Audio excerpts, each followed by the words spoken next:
আমার পরিস্থিতিটা একটু ভিন্ন। সেটা হচ্ছে সর্ববিবেচনায় আমার প্রথম চয়েস ছিল আমার বাড়ি বগুড়া, যেখান থেকে এর আগে আমি আরও 4 বার নির্বাচন করেছি।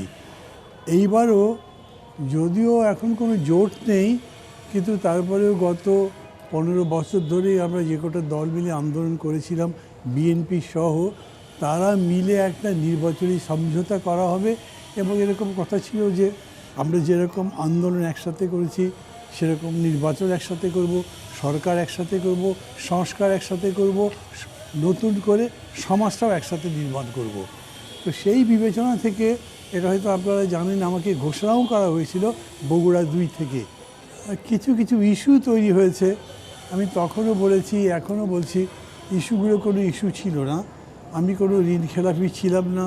মোহাম্মদ ওয়াটার ট্যাঙ্ক, যা পানিকে রাখে শতভাগ বিশুদ্ধ। এন মোহাম্মদ ওয়াটার ট্যাঙ্ক, বিশুদ্ধ পানির ব্যাগ।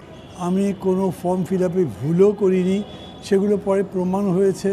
আমার ঋণ খেলাপির সার্টিফিকেট কেউ নিতে পারি নাই, আমাকে কেউ চেষ্টা করেও শেষ পর্যন্ত আমার ফর্ম বাতিল করে দিতে পারেনি।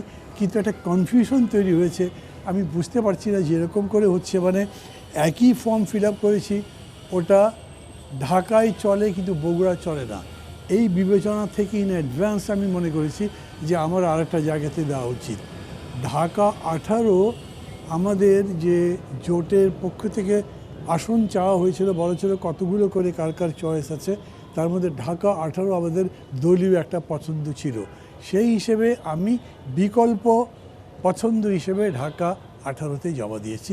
এই হিসেবেই আমি এখানে প্রার্থী।